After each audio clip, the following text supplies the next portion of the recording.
నమస్తే, welcome to BRK. నేను పద్మ.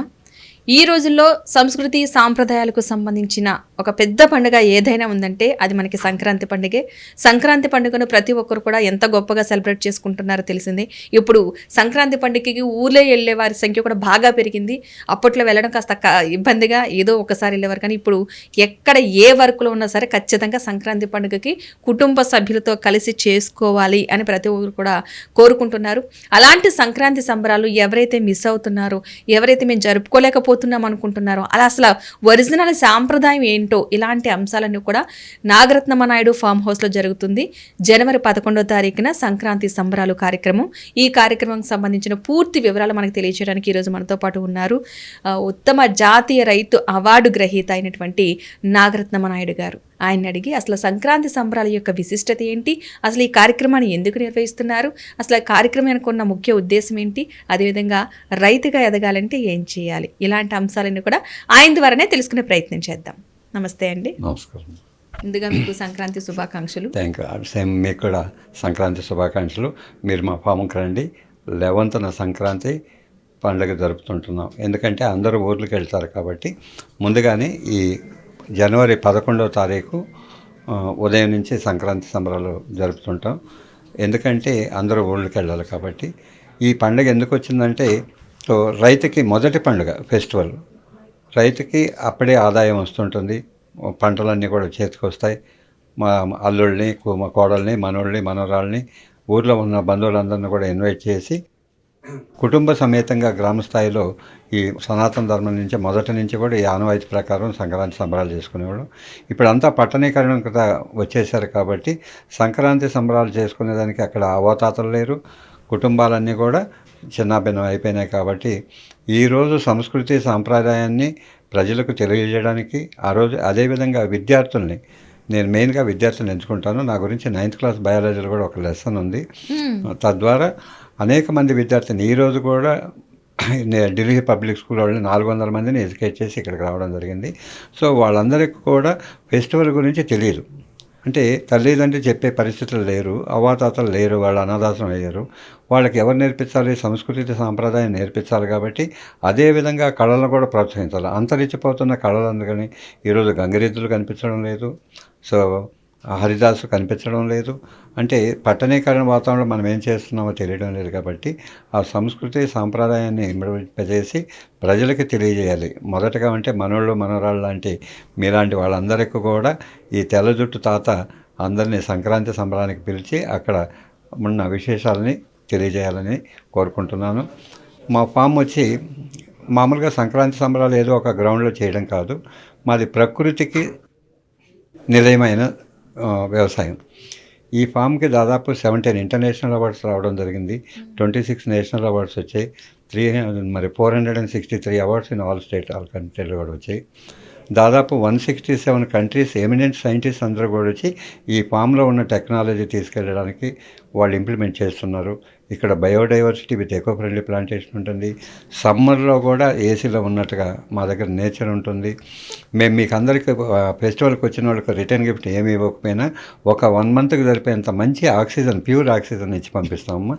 కాబట్టి ఈ సంక్రాంతి సంబరాలు ఎక్కడ జరుగుతున్నా ఏదో ఒక గ్రౌండ్లో చేయకుండా కూడా సాంప్రదాయ పద్ధతులు, నేచర్తో ఇమిడి ఉన్న ప్రకృతితో మేమేమకమై గత 35 సంవత్సరాలుగా వ్యవసాయం చేస్తున్నాం. ఎక్కడ పండదనే పంటలు కూడా ఇక్కడ పండిస్తున్నాం.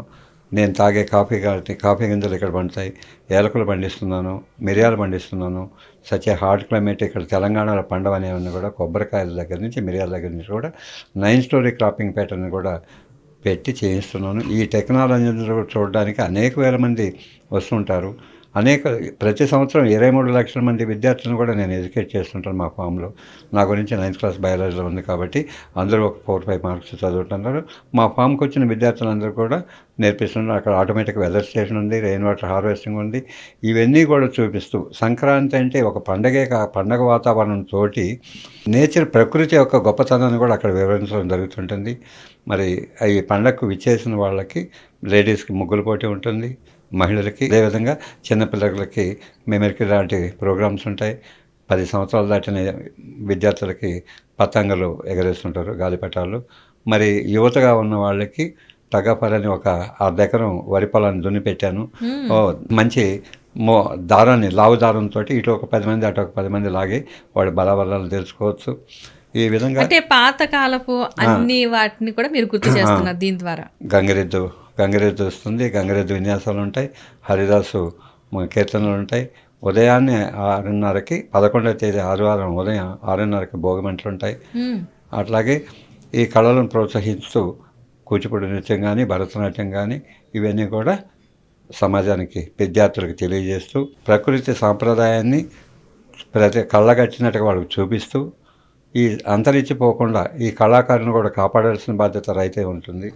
ఎందుకంటే ప్రతి ఒక్కరు కూడా రైతు మీద ఆధారపడి ఉంటాడు. డూడు బసవన్నయ్య కాడి నుంచి కానీ హరిదాసుల కాడి నుంచి ఇంతకుముందు నెల రోజులు హరిదాసు ప్రతి ఒక్క ఇంటికి వచ్చేస్తే అందరూ బియ్యం అని ఇచ్చేవాళ్ళు. ఈరోజు ఎవరు ఇచ్చే పరిస్థితులు ఎవరు కాబట్టి వాళ్ళు కూడా అంతరించిపోతున్నారు. వాళ్ళందరినీ ప్రోత్సహించాల్సిన బాధ్యత ఒక రైతుగా మా మీద బాధ్యత కూడా ఉంది. కాబట్టి అక్కడ ప్రకృతిలో పిండి వంటలు చేసుకుంటూ ప్రకృతిని ఆరాధిస్తూ అట్లాగే మా దగ్గర ఏంటంటే వ్యవసాయం అనేది ఏదో ఒక పంట ఉండదు. మిక్స్డ్ క్రాపింగ్ సిస్టంలో రైతు అనేవాడు ఏది కొనకుండా ఉండాలనేది మాకు సంప్రదాయం. తలకు రాసుకునే కుంకుడుకాయ కాడి నుంచి దేవుడు కొట్టే కొబ్బరికాయ కాడి నుంచి వత్తి దగ్గర నుంచి నూనె దగ్గర నుంచి అన్నీ మా పొలంలో ఉంటాయి. అదేవిధంగా అన్ని ఆకుకూరలు కూరగాయలు కూడా అక్కడ ఉంటాయి. వచ్చిన వాళ్ళకి నేచర్తో పండిన ఆర్గానిక్ ఫుడ్డే పెడుతున్నాం. ఉదయాన్నే మంచి బ్రేక్ఫాస్ట్ ఇస్తున్నాం. మధ్యాహ్నం పెళ్ళికి వచ్చిన ఇంటికి అల్లుళ్ళ కూతుర్లు వస్తే భోజనాలు అలా పెడతాం. అలాగని కూడా వాళ్ళకి మంచి సాంప్రదాయ పద్ధతిగా భోజనాలు పెట్టాలని పెడుతున్నాం. దాదాపు ఎన్ని సంవత్సరాలు చేస్తున్నారు ఇలా? గత 4 సంవత్సరాల నుంచి చేశాను. సో ఈ వీళ్ళందరికీ కూడా మంచి ఆహ్లాదకరమైన కుటుంబ సభ్యులుగా అందరం కలిసిమెలిసి భేదాభిప్రాయాలు లేకుండా ఆ రాష్ట్రం ఈ రాష్ట్రం అని కాకుండా అందరికీ తెలియజేస్తూ సాంప్రదాయబద్ధకంగా జరుపుకునే ఉత్సవం మొదట జనవరి తర్వాత ఫస్ట్ ఫెస్టివల్ సంక్రాంతి. కాబట్టి దీనికి అందరూ విచ్చేసి మనస్ఫూర్తిగా మా ఫామ్ను విజిట్ చేయండి. ఫామ్లో ఉన్న టెక్నాలజీ కూడా నేర్చుకోవచ్చు, పిల్లలకి మంచి అలవాట్లు నేర్చుకోవచ్చు. అట్లాగే మన సంస్కృతి సాంప్రదాయాన్ని కాపాడిన వాళ్ళు అవుతారు. మరి సంక్రాంతి సంబరాలకి మీరు అందరూ విచ్చేయాలని. ఎందుకు ఇలా 4 సంవత్సరాల నుంచి మీరు ఈ సంక్రాంతి సంబరాల పేరిట ఇన్ని చేస్తున్నారు అసలు?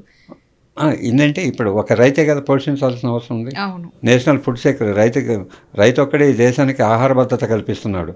3,000,000 జీవరాశులైన సూక్ష్మజీవుల దగ్గర నుంచి ప్రతి ఒక్కరికి కూడా ఆహారం అందించే బాధ్యత కూడా రైతుదే కదా కదమ్మా. అందువల్లనే ఆ రైతు కళాకారుని కూడా పోషించాల్సిన అవసరం ఉంది. అదేవిధంగా ఈరోజు సైబర్ నేరాలకు అలవాటైపోయే విద్యార్థులు అనేక రకాలుగా ఈరోజు చూస్తున్నాం. డ్రగ్స్ మాఫియా కానించి బాగా ఉన్న కుటుంబాల పిల్లలే అనేక రకాలుగా పాడవుతున్నారు. కాబట్టి వాళ్ళందరికీ కూడా ఈ నేచర్లో ప్రకృతిని చూపించి ప్రకృతిని గొప్పతనాన్ని వివరిస్తూ అట్లాగే సాంప్రదాయ కళలను పోషించినట్లయితే విద్యార్థులు పెడదారిని పోవాలని చెప్పేసి ఉద్దేశం. అందువల్లనే ఇంటర్నేషనల్ స్కూల్స్లో ఉన్న విద్యార్థులందరూ కూడా మా పొలంకి వస్తుంటారు. ఈ ఇప్పుడు తాతలందరూ కూడా అనాథాశ్రమంకి వెళ్ళిపోయారు, అమ్మమ్మలు లేరు, వృద్ధాశ్రమంకి వెళ్ళిపోయారు. అదేవిధంగా ఈ రోజుల్లో భార్యాభర్త ఇద్దరు కూడా వ్యవసాయం మరి జాబ్ చేయకపోతే కుదరలేదు. ఆ పిల్లవాడికి సెల్ ఫోన్ ఇస్తే ఏం తింటున్నాడు ఏం తాగుతున్నాడు కూడా తెలిసే పరిస్థితి లేదు. వాళ్ళకి మంచి చెడు తెలియడం లేదు. అందువల్ల అనేక స్కూల్స్, కార్పొరేట్ స్కూళ్ళు హైదరాబాద్ లెవెల్లోనే కాదు ఆల్ ఇండియా అన్ని రాష్ట్రాల్లో ఉన్న విద్యార్థులు కూడా మా దగ్గరికి వస్తారు. All India level young scientist forum వస్తారు, ఐఏఎస్ ట్రైనింగ్ వాళ్ళు వస్తారు, ఐపీఎస్ వాళ్ళు వస్తుంటారు. సో నేషనల్ లెవెల్ దగ్గర ఇంటర్నేషనల్ ఇప్పటికి 167 దేశాలు మరి ప్రకృతికి సంబంధించిన శాస్త్రవేత్తలందరూ కూడా మా పొలం ఇచ్చేసి ఈ టెక్నాలజీని తీసుకెళ్ళి అక్కడ ఇంప్లిమెంట్ చేస్తూ ఉన్నారు. కాబట్టి అలాంటి ప్లేస్లో ఈ సంక్రాంతి సంబరాలు జరుపుకోవడం గొప్పగా భావిస్తున్నాను. ప్రతి ఒక్కరిని ఒక తాతగాను మామగాను అల్లుడిని కూతుర్ని అందరినీ కూడా ఇన్వైట్ చేస్తున్నాం. మీరందరూ కూడా ఆహ్వానితులే, రండి ఆ సంబరాన్ని కలిసి చేసుకుందాం. అది మీ ఆలోచన చాలా గొప్పదండి. ఎందుకంటే సంక్రాంతి పండుగ అనేసరికి కుటుంబ సభ్యులందరూ కలవడం, కొత్త అల్లుళ్ళనే కాదు అల్లుళ్ళందరూ కూడా ఇంటికి వస్తూ ఉంటారు, అది సాంప్రదాయం. కానీ మీరు కూడా ఒక తాతగా నేను పిలుస్తున్నాను, మా మనవళ్ళు మనవరాళ్ళు అల్లుళ్ళు రండి కూతుర్లను తీసుకుని అంటున్నారు చూసారా, ఒక కుటుంబ సభ్యులుగా పిలుస్తున్నారు. చాలా సంతోషమైన విషయం. ఎందుకంటే చాలా మంది చిన్న చిన్న ఫంక్షన్లకే పిలవడానికి మర్చిపోతున్నారు. అలాంటిది మీరు ఒక సంక్రాంతి సంబరాలంటూ కూడా ప్రతి ఒక్కటి కూడా పరిచయం చేస్తూ పిల్లలకి వచ్చే భవిష్యత్తులో భావితరాలకు మర్చిపోకూడదు ఈ పండుగని అంటూ కూడా మన సంస్కృతి సాంప్రదాయాలు తెలియజేస్తూ ఇంత పెద్ద పండుగ వాతావరణాన్ని చూపిస్తూ వాళ్ళకి ఏమేమి ఉంటాయి, అసలు సంక్రాంతి పండుగ అంటే ఏంటో కూడా చెప్తున్నారు చూసారా, చాలా గొప్ప విషయం. అసలు ఈ ఆలోచన మీకు ఎలా వచ్చింది అసలు? ఒక రైతుగా ఈ దేశానికి ఆహార భద్రత కల్పించడమే కాదు, ఈ దేశ జనాభా అని పోషించాల్సిన బాధ్యత కూడా. మీరందరూ ఇంత గ్లామర్గా ఉన్నట్టుగా ఉంటారు కానీ you don't have resistance power. నాకు 74 సంవత్సరాలున్నా నాకున్న రెసిస్టెన్స్ పవర్ మీ దగ్గర లేదు. ఎందుకంటే మీరందరూ విషంతో కూడిన ఆహారం తీసుకుంటున్నారు. Each and every person is taking along with their food 5% poison. It is a proven technology. అందువల్ల మేము గత 37 సంవత్సరాల నుంచి నేచర్ ఫామ్ 1 గ్రామ్ ఫర్టిలైజర్ కానీ 1 డ్రాప్ పెస్టిసైడ్ కూడా వాడకుండా మా పొలాల్లో అన్నీ పండించి ఈ దేశానికి విషం లేని ఆహారం అందించాలి, కలుషితం లేని నీరు కావాలి, కలుషితం లేని వాయువు కావాలనేది కోరుకుంటూ నేను అవలంబిస్తూ పాటిస్తూ మిగతా రైతులని కూడా ప్రోత్సహిస్తూ విద్యార్థులను కూడా ఎందుకు వాళ్ళని ఇన్వైట్ చేసి చెప్తున్నానంటే వాళ్ళందరూ కూడా if you take good food, good health, good environment, sharp brain, you can compete to national level or international level. If you take junk food what will be happen అంటే విషంతో కూడిన ఆహారం తీసుకొని ఈ రోజుల్లో జరగరాని పరిస్థితుల్లో అన్నీ జరిగిపోతున్నాయి. ఏ వయసులో జరగాల్సిన కార్యక్రమాలు ఆ వయసులో జరగడం లేదు. ఎందుకు? బ్యాలెన్సింగ్ ఫుడ్ బ్యాలెన్సింగ్ లేకపోవడం. కాబట్టి వాళ్ళకి నేచర్ ఫుడ్ ఎలా ఉంటుందనే కూడా చూపించడం జరుగుతుంటుంది. నేచర్ కల్చర్ గురించి చెప్తుంటాం. ఒక మొక్క చూడండి ప్రపంచానికి ఎంత సేవ చేస్తుంది. ఆహారమే కాదు, ఆహ్లాదకరాన్ని ఇస్తుంది, ఆహారాన్ని ఇస్తుంటే మంచి న్యూట్రియంట్ ఫుడ్ ఇస్తుంది, షెల్టర్ ఇస్తుంది, ఎన్విరాన్మెంట్ని కాపాడుతుంది. ఈరోజు ఆ ఎన్విరాన్మెంట్ మనం విధ్వంసం చేస్తే కరోనా వస్తే 5 సెకండ్ల కన్ను కూడా ప్రకృతి కన్ను కూడా తెరవలేదు. తెరవకపోతేనే మనం అవస్థలు పడ్డామో తెలుసు. అదే కన్ను తెరిస్తే ప్రపంచం ఏమవుతుందో ఒకసారి ఆలోచించండి. కాబట్టి ప్రకృతిని ఎలా కాపాడాలని ఈ దేశానికి చాటి చెప్పుతూ నా వంతు బాధ్యతగా అందరూ కుటుంబ సభ్యులుగా భావిస్తాం. మనందరం కూడా కలిసి అక్కడ చేసుకున్నప్పుడు ఒకరి కష్ట నష్టాలను మంచి చెడు పంచుకోవచ్చు, ఆహ్లాదకరంగా ఎంజాయ్ చేయొచ్చు. ఈ ఒక సినిమా రిలీజ్ అయితే అక్కడ ఒక సినిమాకి పోతే 10,000 ఖర్చు పెడతాం కదమ్మా కుటుంబాలతో పాటు. సరే అక్కడికి వచ్చి ఒక రైతు దగ్గరకు వచ్చి మంచి సాంప్రదాయం నేర్చుకుంటూ మంచి పిల్లలకి భవిష్యత్తులో కూడా ఎలా ఉంటుందో మట్టి మీద ప్రేమ కల్పించాలి. మట్టిని ప్రేమించేవాడు ఎప్పుడు ప్రపంచానికి హాని చేయడు. ఈరోజు ప్రపంచంలో ఏం జరుగుతుంది? మన దేశంలో ఉన్న రెవెన్యూ మొత్తం కూడా 60% బార్డర్ ఫోర్స్ ఖర్చు పెడుతున్నాం. ఎందుకోసం? ఇప్పుడు ఉన్న అవస్థలకు బట్టి. అందువల్ల అందరికీ మంచి ఆహారాన్ని అందించినప్పటికీ ఇక్కడున్న వాళ్ళు ఎక్కడో జరుగుతుంది విధ్వంసం అంటే ఇక్కడ మూలాలు ఉంటాయి మన ఇండియాలోనే. కాబట్టి వాళ్ళందరూ కూడా ఈ దేశం ఫుడ్ తింటూ ఈ దేశానికి హాని కలిగిస్తున్న రోజుల్లో వాళ్ళందరూ కూడా సాంప్రదాయం తెలియజేయాలి కదా. ఈ దేశానికి మనం ఏం చేస్తున్నాం? నేను సంపాదించుకుని నేనే అనుకునే రోజులు కాకుండా ఈ దేశంలో నాకు ఇన్ని వసతులు కల్పించింది, ఈ దేశానికి కూడా నా వంతు సేవ చేయాలని ప్రతి ఒక్క విద్యార్థిని కోరుకుంటూ ప్రకృతికి విరుద్ధంగా లేకుండా ప్రతి ఒక్క విద్యార్థి తన బర్త్డేకి 10 మొక్కలు నాటమని కూడా విద్యార్థుల్ని నేను అందరినీ ఎడ్యుకేట్ చేస్తుంటాను. వాళ్ళు నేను ఈ దేశానికి హాని చేయనని కూడా ప్రతిజ్ఞ చేస్తూ ఈ save soil, save water, save environment అనేది మెయిన్గా ఉంటుంది. ఇవన్నీ కూడా ప్రకృతికి సంబంధించినవి కాబట్టి మనం పచ్చని తోరణాలతోటి సంప్రదాయప్రదంగా సంక్రాంతిని జరుపుకోవాలనేది మా ఉద్దేశం. కాబట్టి మీరందరూ కూడా ఆహ్వానితులై రండి, కుటుంబ సభ్యులుగా అందరం కలిసి ఆనందంగా జరుపుకుందాం. నిజంగా చాలా అద్భుతం అండి. ఎందుకంటే ఇలా సంక్రాంతి పండుగకు ఆహ్వానిస్తున్నారు చూసారా, అది చాలా మంచి విషయం. అదేవిధంగా విద్యార్థులను ఎడ్యుకేట్ చేస్తూ అంటే మనం మర్చిపోతున్న సంస్కృతి సాంప్రదాయాలను తెలియచేస్తూ, అంతేకాకుండా మనం ఈ భూమి మీదకి వచ్చినది ఎందుకు వచ్చాం, అసలు ఎలాంటి హాని జరగకుండా చూడాలి ఒక రైతుగా కోరుకుంటున్నానని. నిజంగా ఒక రైతు ఏం కోరుకుంటారో తెలిసిందే కదా ప్రతి ఒక్కరు కూడా. అలా చాలా మంచి విషయాలు తెలియజేస్తున్నారు. ఎవరైనా సరే ఈ సంక్రాంతి సంబరాలు కార్యక్రమంలో పాల్గొనాలి అనుకుంటే కనుక మీకు స్క్రీన్ మీద ఒక నెంబర్ కనిపిస్తుంది. ఆ నెంబర్ వచ్చేసి 9440424463. ఈ నెంబర్కి కాల్ చేసి డీటెయిల్స్ తెలుసుకోవచ్చు. నాగరత్నమ్మ నాయుడు ఫామ్ హౌస్ దీని కనుక గూగుల్లో సెర్చ్ చేస్తే కనుక మీకు డీటెయిల్స్ చూపిస్తుంది, అసలు లొకేషన్ కూడా చూపిస్తుంది. మీరు తప్పనిసరిగా మన భారతదేశంలో లేనిదంటూ లేదు. ప్రతి వ్యాధికి కూడా మన భారతదేశంలోనే సరైన వైద్యం కూడా ఉంది. కానీ మనవి వాడుకుని పక్క దేశాల వాళ్ళు సుఖపడుతున్నారు, మనం ఏంటంటే వాళ్ళకి అమ్మి పెడుతున్నట్టు అయిపోతుంది పరిస్థితి. అలాంటివి కూడా కాకుండా విద్యార్థులకు మంచి గైడెన్స్ ఇస్తూ అసలు వాళ్ళ భవిష్యత్తు ఏంటో వాళ్ళే నిర్ణయించుకోవాలంటూ ప్రతి ఒక్కరికి పెద్దవాళ్ళ దగ్గర నుంచి చిన్నపిల్లల వరకు కూడా ప్రతి ఒక్కరు కూడా ఈ సంక్రాంతి సంబరాల్లో పాల్గొంటే కనుక వాళ్ళ వయసుకు తగ్గట్టు కూడా అక్కడ కార్యక్రమాలు కూడా ఏర్పాటు చేయడం జరిగింది. పండుగకు ముందుగానే 11వ తారీఖున జనవరి 11వ తారీఖున సంక్రాంతి సంబరాల పేరుతో ఈ కార్యక్రమాన్ని ఏర్పాటు చేయడం జరిగింది. ఆ ఫామ్ హౌస్ డీటెయిల్స్ కూడా మీకు స్క్రీన్ మీద కనిపిస్తున్న నెంబర్కి కాల్ చేస్తే చెప్తారు. గూగుల్లో సెర్చ్ చేసినా సరే మీకు దొరుకుతుంది, డీటెయిల్స్ అయితే దొరకడం జరుగుతుంది. సో తప్పనిసరిగా ప్రతి ఒక్కరు కూడా ఒక రైతు మనల్ని ఆహ్వానిస్తున్నారంటే మనం చాలా సంతోషించదగ్గ విషయం అది. అంతేకాకుండా ఒక కుటుంబ సభ్యులుగా మనల్ని అయితే ఆహ్వానిస్తున్నారు. ఇది ఇంకా మంచి విషయం. ఎందుకంటే కుటుంబ బాంధవ్యాలు ఈ రోజుల్లో చాలా దూరంగా ఉంటున్నాయి. ప్రతి ఒక్కరు కూడా ఎవరికి వాళ్ళు యమునా తీరే అన్న పరిస్థితిలో ఉంటున్న ఈ నేపథ్యంలో అలా కాకుండా ప్రతి ఒక్కరు పిల్లల్ని తీసుకుని రండి. భార్యాభర్తల జాబ్కి వెళ్ళిపోవడం, పిల్లలు ఏ పరిస్థితిలో ఉంటున్నారో అందరికీ తెలిసిందే. అలా కాకుండా ఒక తాతగా ఒక మామగా నేను ఆహ్వానిస్తున్నాను అంటున్నారా, ఒక్క మాట చాలు మనకి చాలా ఆనందాన్ని ఇస్తుంది. అసలు నేనున్నాను అన్న పదం ఉన్నది చూసారా, ప్రతి ఒక్కరు కూడా చాలా ఆనందాన్ని ఇచ్చేది. ఎవరైనా సరే ఈ సంక్రాంతి సంబరాలు కార్యక్రమంలో పాల్గొనాలంటే కనుక తప్పనిసరిగా స్క్రీన్ మీద ఒక నెంబర్ కనిపిస్తుంది కదా, ఆ నెంబర్కి అయితే కాల్ చేయండి. మీకు జాతీయ ఉత్తమ రైతు అవార్డు వచ్చింది కదా, ఎలా అనిపిస్తుంది? ఆల్రెడీ మీరు చాలా అవార్డులు తీసుకున్నారు ఒక రైతుగా. ఒక్కటి కాదు, ఇప్పటికి 17 ఇంటర్నేషనల్ అవార్డ్స్ వచ్చాయి, 26 నేషనల్ అవార్డ్స్ వచ్చాయి, ఒక 400 awards in all state all కమ్యూనిటీలో వచ్చాయి. రేపు కూడా 8వ తారీఖు గుంటూరులో విజ్ఞాన్ యూనివర్సిటీ వాళ్ళు కూడా అవార్డు ఇస్తున్నారు. ఈ మధ్య కాలంలోనే సో ఇక్కడే హైదరాబాద్లో కూడా సో యోగా సెంటర్ ఉంటుంది, అక్కడ కూడా ఇవ్వడం జరిగింది. అమెరికా ప్రెసిడెంట్ జార్జ్ బుష్ గారికి కూడా ఇండియన్ అగ్రికల్చర్ సిస్టమ్ గురించి చెప్పిన వ్యక్తి నేను. Doctor Y S Rajasekhara Reddy chief మినిస్టర్లో 1 డే ప్రోగ్రామ్ మా పొలంలోనే హెలికాప్టర్లు దిగి వరి కోసి ఎకరాకు 92 బస్తాలు పండించి వరల్డ్లో ఫస్ట్ వచ్చాను ఆర్గానిక్లో. అలాగా అనేక వినూత్న కార్యక్రమాలు చేశాను. మా ఫామ్కి ఇప్పటికి 167 కంట్రీస్ వచ్చారు.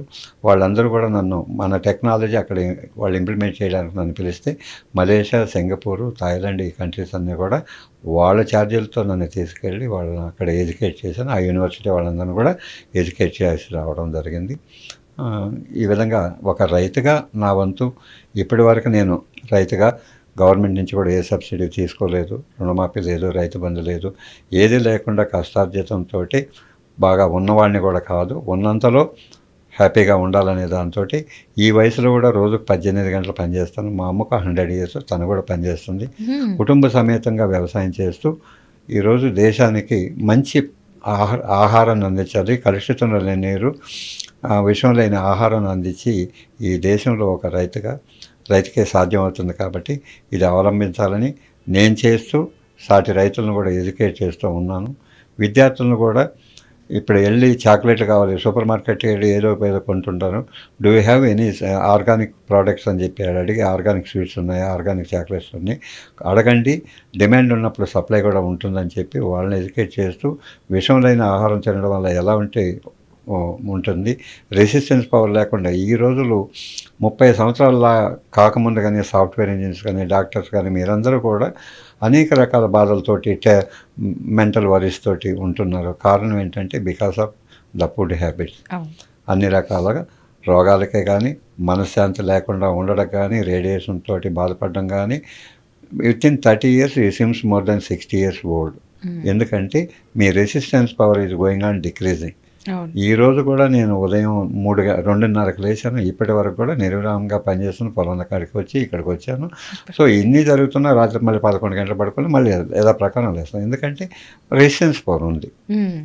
కాబట్టి మంచి ఆహారం వల్ల ఈ దేశానికి 50% మెడికల్ బిల్ని తగ్గించవచ్చు. ఈరోజు నేను ఎవ్వరికి వ్యతిరేకం కాదు, ఒక కార్పొరేట్ హాస్పిటల్ చైర్మన్కి మాత్రం, మళ్ళీ ఆ డాక్టర్లందరూ కూడా మా ఫుడ్డే కావాలి, డాక్టర్స్ అందరూ కూడా మా ఫుడ్డే కావాలంటారు. ఎవరైతే కార్పొరేట్ హాస్పిటల్ చైర్మన్ ఉంటారో వాళ్ళ హాస్పిటల్కి ఏమన్నా మేము ఇబ్బంది కలిగిస్తాం, తక్కువ పేషెంట్లు పోతారేమో భయం వాళ్ళకు ఉండొచ్చే కానీ ఇంకెవరికి లేదమ్మా. ఈ దేశంలో నేను ఎవరికి వ్యతిరేకంగా కూడా లేవు. సో అందరికీ మంచి ఆహారం అందించాలని మా బాధ్యత.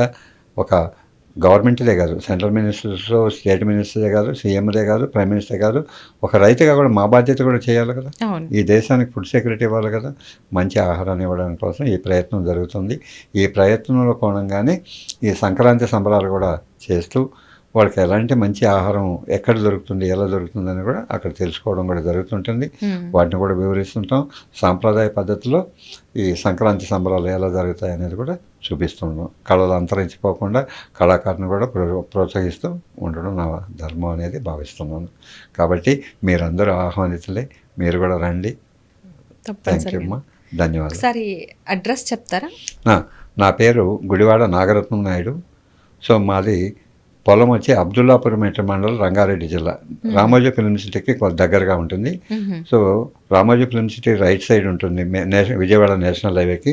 మాది Ramoji film city left side 5 కిలోమీటర్లు పోతే సో నాగరత్నం నాయుడు ఫామ్ వస్తుంది. గూగుల్లో మీరు నాగరత్నం నాయుడు ఫామ్ అని కొడితే గూగుల్లో మొత్తం మీకు డీటెయిల్స్ అన్నీ కూడా తెలుస్తుంటాయి. నా నెంబరు 9420424463. ఈ నెంబర్ను సంప్రదించినట్లయితే అక్కడ కార్యక్రమాలు వాటి విశేషాలన్నీ కూడా చెప్తాం. ఇప్పుడు చాలామంది కూడా సాఫ్ట్వేర్ ఫీల్డ్లో ఉన్న వాళ్ళు కూడా వ్యవసాయం చేయడానికి మొగ్గు చూపుతున్నారు. ఇప్పుడు జస్ట్ స్టార్ట్ అయ్యింది. ఇప్పటి వరకు కూడా సాఫ్ట్వేర్ జాబ్ ఇంపార్టెంట్ అదిలో కానీ, అలా కాకుండా వ్యవసాయం చేసి కూడా మేము అంతకంటే ఎక్కువ శాలరీ సంపాదించగలదు అని నిరూపించడానికైనా కొంతమంది ఇప్పుడు జస్ట్ అలాగా ఒక 100 మందిలో ఒకళ్ళైనా సరే బయటకు వస్తున్నారు. సో ఎలా అనిపిస్తుంది? అలాంటి వాళ్ళకి మీ మోటివేషన్ ఏంటి, ఏం చెప్తారు మీరు? వాళ్ళందరికీ ఇన్స్పిరేషన్ ఎవరమ్మా? మేమే కదా. మీరే. ఎందుకంటే గత 35 సంవత్సరాల నుంచి 1 గ్రామ్ ఫర్టిలైజర్ లేకుండా, 1 గ్రామ్ పెస్టిసైడ్ వాడకుండా పండిస్తూ ఈరోజు యూనివర్సిటీస్ అన్నీ without chemical there was no food security అని వాళ్ళు అంటుంటారు. కెమికల్ తోటే ఆ దేశానికి ఆహార భద్రత కల్పించవచ్చని అనుతున్న తరుణంలో కూడా మేము without chemical fertiliser, without chemical pesticide we can give food security for entire nation అనేది నిరూపించడం జరిగింది. ఏదో మాటలు చెప్పడం కాదు, ప్రాక్టికల్గా చేసి చూపించాం. కాబట్టి ఈరోజు ఇంతకుముందు ప్రభుత్వాలందరూ కూడా, ప్రతి సైంటిస్టు కూడా సో ఫుడ్ సెక్యూరిటీకి అంతరాయం కలుగుతుంది కాబట్టి కెమికల్ ఫర్టిలైజర్ వేసి తీరాలన్న రోజుల్లో ఇప్పుడిప్పుడే వాళ్ళు కూడా మా కోణానికి వస్తున్నారు కదా. ఆర్గానిక్ కావాలని ఈరోజు ప్రభుత్వాలన్నీ కూడా ఆదేశిస్తున్నారు కదా. ఎందుకంటే ఈ భూమిని నిస్సారవంతం చేసి ఈరోజు వ్యవసాయం దేనిలో చేస్తున్నాం? Burial ground. భూమిలో ఉన్న సూక్ష్మజీవులన్నీ అంతరింపజేసాం. ఎందుకంటే మనం విడిగా కెమికల్ ఫర్టిలైజర్స్ వేసి పెస్టిసైడ్స్ వాడి భూమిలో ఉన్న 3,00,00,000 దేవతలు కాదు, 3,00,00,000 జీవరాశులను కూడా మనం అంతం చేసాం. అవన్నీ చనిపోయినాయి కదా. కాబట్టి భూమిలో ఏముంటుంది? నిస్సారవంతం ఉంది. అదే కెమికల్ ఫర్టిలైజర్ ఇంతకుముందు 6 బస్తా వేస్తే 30 బస్తాలు వడ్లు వచ్చేవి. మళ్ళీ 1 బస్తా వేసారు, 2 బస్తాలు DAP యూరియాలు వేస్తున్నారు. ఈరోజు 5 బస్తాలు వేసినా, 7 బస్తాలు వేసినా కూడా అంతే దిగుబడి వస్తుంది, కానీ అత్యధికంగా రావడం లేదు కదా. భూమిలో ఉన్న ఇన్సాల్యుబుల్ ఫర్టిలైజర్స్ని మొక్కకు అందించేసి ఈరోజు నిర్జీవంగా పాలైపోయింది. కాబట్టి ఈరోజు బరిలో అంటే శ్మశానంలో వ్యవసాయం చేస్తున్నాం, కానీ జీవం ఉన్న వ్యవసాయం చేయడం లేదు. కాబట్టి మేము రైతు సోదరులందరినీ కూడా అనేక సెమినార్ల ద్వారా కానీ మా ఫామ్లోనే కూడా రైతు సదస్సులు నిర్వహించి రైతులందరినీ కూడా ఆహ్వానించి వాళ్ళందరికీ కూడా విషం లేని ఆహారం ఎలా పండించవచ్చు అనేది కూడా నేర్పిస్తున్నాం. ఈరోజు సాఫ్ట్వేర్ ఇంజనీర్స్ వచ్చినా, డాక్టర్స్ వచ్చినా వాళ్ళకి ఇన్స్పిరేషన్ కూడా ఇలాంటి వ్యవసాయం ద్వారానే జీవనాధారం అందరికీ కూడా ఫుడ్ సెక్యూరిటీ కల్పించవచ్చు అని కూడా నిరూపించాం. అంటే ప్రభుత్వాలు కల్పించలేము అని. ఇంతకుముందు మీరు చూశారు, ఒక 3 నెలల క్రితం DAP యూరియా దొరకలేదని మీకు అందరికి కూడా తెలిసిన విషయం. ప్రతిపక్షం వాళ్ళు పాలకపక్ష వాళ్ళని విమర్శించడం, పాలకపక్షం వాళ్ళు సెంట్రల్ గవర్నమెంట్ని విమర్శించడం, ఒకరినొకరు విమర్శించుకోవడం తప్ప, అదే నేచర్తో పండితే కూడా ఇంట్లో చిమ్మిన చెత్త కూడా ఆర్గానిక్ ఫర్టిలైజర్ అని భావించడం మానేసి ఒకరి మీద దుమ్మెత్తిపోసుకున్నారు. అంటే ఈ దేశానికి ఇంకా మీరు ఎంత కెమికల్ ఫర్టిలైజర్ ఇచ్చి ప్రతి మానవుడికి విషాన్ని పంచిపెట్టడానికి ప్రోత్సహిస్తారా? లేదు, విషం లేని ఆహారం ఈ జనాభానికి, ఈ దేశంలో ఉన్న జనాభానికి ఇవ్వాలనే తపన లేదనేది నేను సూటిగా అడుగుతున్నాను. కాబట్టి వాళ్ళందరికీ కూడా ఇప్పుడు కూడా ప్రభుత్వాలు కెమికల్ ఫర్టిలైజర్ లేకుండా కూడా పండుతుందని మేము పండించే రైతులు ఉన్నాం. కాబట్టి ప్రభుత్వం యూనివర్సిటీస్ని రైతుకు లింకేజ్ చేసి lab to land, land to lab అనేది టెక్నాలజీ కావాలి.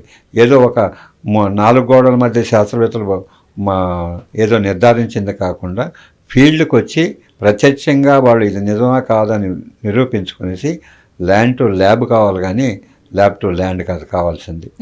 కాబట్టి ల్యాండ్ టు ల్యాబ్ అనేది రైతులతో మేమొకమయ్యి, రైతు మోటుగా మాట్లాడచ్చు, రైతుకు టెక్నాలజీ పూర్తిగా సైంటిఫిక్గా చెప్పలేకపోవచ్చు, తన అనుభవం ఉంది చూసారా, అపారం.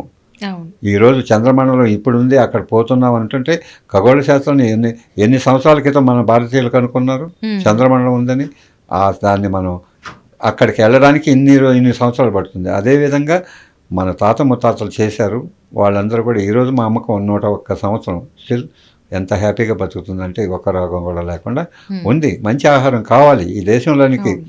ఒకప్పుడు గ్రీన్ రెవల్యూషన్ ఎందుకు వచ్చిందంటే ఫుడ్ సెక్యూరిటీ ప్రాబ్లం ఉండింది కాబట్టి ఏదో కొంత విషంతో కూడి వేసిందైనా తిని కొంతకాలం జీవించవచ్చు. ఈరోజు భారతదేశం ఆ స్థితిలో లేదు. ప్రపంచ దేశాలతో మనము పోటీ పడుతున్నాం కాబట్టి మన వాళ్ళు కూడా టెక్నాలజీలో ప్రపంచానికి ధీటుగా మనం ఉన్నాం. రైతులు కూడా ఉన్నారు, టెక్నాలజీ ఉంది, మ్యాన్ పవర్ ఉంది. కాబట్టి మనం ఎందుకమ్మా ఇంకా కూడా మన విషంతో కూడిన ఆహారం తినుకొని బ్రతకలేక చావలేకుండా జీవించడం కన్నా ఈరోజు అంతుబట్టలేని జబ్బులన్నీ కూడా ఎవరు సృష్టిస్తున్నారు? మీరు తీసుకున్న ఆహారమే. ఒకప్పుడు హైదరాబాద్లో ఎన్ని హాస్పిటల్ ఉన్నాయి? నిమ్స్ హాస్పిటల్ ఉండింది, ఉస్మానియా హాస్పిటల్ ఉండింది, గాంధీ హాస్పిటల్ ఉండింది. ఎక్కడో ఒక చోట మెటర్నిటీ హాస్పిటల్స్ కొన్ని ఉండేవి లేడీస్ కోసం. ఈరోజు కార్పొరేట్ స్కూల్స్ ఎన్ని ఉన్నాయో అన్ని కార్పొరేట్ హాస్పిటల్స్ వచ్చాయి కదా. కారణం ఏంటి? Because of food habits. ఇంకొకటే చెప్తాను. ఇంతకుముందు ఒక హాస్పిటల్ ఉందనుకోండి, ఆ హాస్పిటల్కి ఒక పర్లాంగ్ దూరం 2 పర్లాంగ్ దూరం ఇల్లు కట్టుకునేవాళ్ళు. ఎందుకంటే అక్కడ ఏమన్నా ఉన్న డిసీజెస్ మనకు అంటు జబ్బులు వస్తాయేమని. ఈరోజు ఎక్కడైతే కార్పొరేట్ హాస్పిటల్ ఉందో ఆనుకున్న కాంపౌండ్ వాల్ అనుకున్న అపార్ట్మెంట్స్కి డిమాండ్ ఎక్కువ ఉంది. కారణం ఏంటి? అంబులెన్స్ వచ్చే లోపల కూడా కాంపౌండ్ వాళ్ళు దూకి హాస్పిటల్ అడ్మిట్ అయితే బతుకుతానేమనే తపన వచ్చేసింది నిజంగా. మనం దానికి సొల్యూషన్ ఏంటి? మనం ప్రపంచంలో ఎదుగుదలలో ఉన్నామా, దిగజారిపోతున్నామా? మనం టెక్నాలజీకి పెరిగిందని సంబరపడాలన్నా ప్రతి ఒక్క మనిషి ఒక 5% విషాన్ని తింటున్నాడని బాధపడాలా? ఏ కుటుంబం సక్రంగా ఉందమ్మా? ప్రతి ఒక్క కుటుంబంలో ఏదో ఒక డిసీజ్, ఏదో ఒక అనారోగ్య సమస్య, తాతకో, ఆవుకో, నాన్నకో, తండ్రికో. ఈరోజు అంత బాధపడాల్సిన అవసరమే ఉంది? ఈరోజు ప్రభుత్వం 8 గంటలు పని చేయమని చెప్తుంది, కానీ 7 గంటలకే అలసిపోతున్నారు. మీలాంటి ప్రైవేటు ఉద్యోగస్తులు 8 గంటలు పని చేస్తున్నారు. ఎందుకంటే బాధ్యతగా లేకపోతే ఈ పని చేయకపోతే మనకు శాలరీ రాదేమో కుటుంబ పరిస్థితులని. కానీ హ్యాపీగా పని చేయడం లేదమ్మా మీరందరూ కూడా. ఎందుకోసం అంటే because of me food habits. మీకు అన్ని వరీస్, ఇంట్లో పిల్లలకు ఏం బాగా ఉందనో, తండ్రికి హాస్పిటల్కి తీసుకోవాలనో, తల్లిని తీసుకోవాలనో ఈ వేదంతోనే మనం ఉన్నాం కదా. కాబట్టి ఈ దేశం సమృద్ధి కావాలనుకుంటే ఏంటి? అందరూ హ్యాపీగా ఉండాలి. అందరూ హ్యాపీగా ఉంటారు. ఏం కావాలంటే మంచి ఆహారం కావాలి, మంచి న్యూట్రియంట్ ఫుడ్ కావాలి, హెల్తీ ఫుడ్ కావాలి. ఈ దేశానికి బాధ్యత ఒక రైతులుగా మాకు కూడా ఉంది. కాబట్టి ఆ రైతులందరినీ కూడా ప్రోత్సహిస్తూ, మెయిన్గా విద్యార్థులను ఎందుకు ప్రోత్సహిస్తున్నామంటే వీళ్ళే రాబోయే రోజుల్లో దేశాన్ని భవిష్యత్తును కాపాడేవాళ్ళు. ఇప్పుడు నేను ఎక్కడైనా వెళ్తుంటే ఫుట్పాత్ మీద వెళ్ళిన తాతగారు బాగున్నారంటున్నారు. రైల్వే స్టేషన్కి పోయినా సెకండ్ క్లాస్లో పో, ఫస్ట్ క్లాస్లో ట్రైన్ పో, ఎయిర్పోర్ట్కి వెళ్ళు, అందరూ మా దగ్గర నేర్చుకున్న వాళ్ళు. తాతగారు మీ సలహాలు తీసుకుని మేము ఇంత వాళ్ళం అంత వాళ్ళం అని చెప్పుకుంటే ఎంత ఆనందంగా ఉంటుందంటే అంతకన్నా ఇంకేం కావాలమ్మా? 8,000 కోట్లు సంపాదించిన పోయేటప్పుడు ఏమీ చేసుకోవాలి. కాబట్టి ఉన్నంతలో 10 మందికి సేవాభావం కావాలి, 10 మందికి మంచి ఫుడ్ అందించాలి, 10 మందికి మంచి కూడా నేర్పించాలి. అవునవును. అంటే మీ చిన్నప్పుడు జరిగే సంక్రాంతి పండుగకి ఇప్పుడు జరిగే సంక్రాంతి సంబరాలకి అసలు ఏంటి తేడా? మీరు చాలా సంవత్సరాలు చూసారు కాబట్టి. సరే, కళలు అప్పుడేంటంటే ఒరిజినల్గా ఉండేది, ఇప్పుడు యాంత్రీకరణంగా కూడా జరుగుతుంటుంది. పోటీలు పడి రాజకీయ నాయకులు ఎలక్షన్స్ వస్తున్నాయి కాబట్టి ఏది నాన్ వెజిటేరియన్ తినరు, సంక్రాంతిలో మామూలుగా తినరు. కానీ ఎక్కడ చూడ అలాంటి వాతావరణం కలుషితంగా పోతుంది. అలా కాకుండా పురాతనంగా మనం ఎలా చేసాం, అందరూ ఒక గ్రామంలో ఉన్న వాళ్ళందరూ కలిసి వంటలు చేసుకున్న రోజులవి. మీ ఇంటికి నన్ను పిలిచేవాళ్ళు, మా ఇంటికి మిమ్మల్ని పిలిచేవాళ్ళం. ఒకరింట్లో ఒకరితో కలిసి చేసుకుని అందరూ కలిసి స్వీట్స్ చేసుకుని పంచుకునేవాళ్ళు. ఇప్పుడు ఆ సాంప్రదాయాలు లేవు కదమ్మా. ఎవరు బతుకు వాళ్ళు ఏమైనా తీరు అన్నట్టు. ఉద్యోగం అయిపోతే తన బతుకుతుంది, పక్కింట్లో ఏం జరుగుతుంది, తన ఇంట్లో ఏం జరుగుతుందో లేదు. ఈరోజు యాంత్రీకరణ అయిపోయింది. రోబోకి మనకు ఏమన్నా తేడా ఉందా?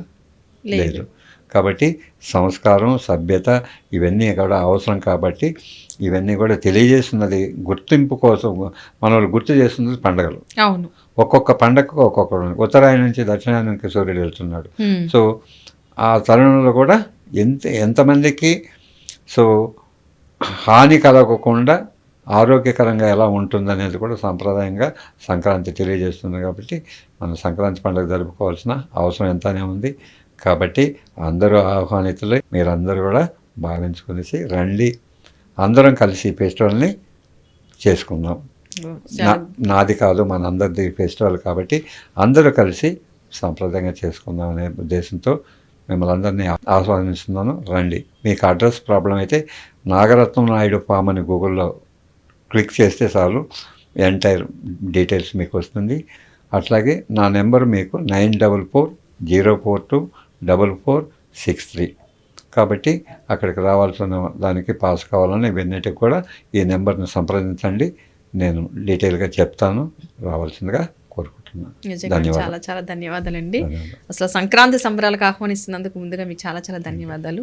చూసారు కదా, ఎవరైనా సరే ఈ సంక్రాంతి సంబరాలు కార్యక్రమంలో పాల్గొనాలి అనుకుంటే కనుక మీకు స్క్రీన్ మీద ఒక నెంబర్ కనిపిస్తుంది కదా, ఆ నెంబర్కి కాల్ చేస్తే పూర్తి వివరాలు తెలియజేస్తారు. కానీ ప్రతి ఒక్కరూ కూడా ఈ సంక్రాంతి సంబరాల్లో పాల్గొనాలి అనేది మన నాగరత్నం నాయుడు గారి యొక్క ఆశ.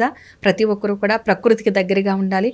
అక్కడ ఆర్గానిక్ ఫుడ్ ఉంటుంది, ఆర్గానిక్ ఫామ్ హౌస్, అది మొత్తం కూడా మీరు అన్నీ చూడొచ్చు. విద్యార్థులు ఎస్పెషల్లీ పిల్లల్ని కూడా తీసుకురండి, వాళ్ళకి అన్నీ తెలియాలంటూ కూడా చెప్తున్నారు. సో ఆహ్వానం పలుకుతున్నారు కాబట్టి తప్పనిసరిగా ప్రతి ఒక్కరు కూడా రావాలని కోరుచున్నాం. నమస్తే. ధన్యవాదాలు.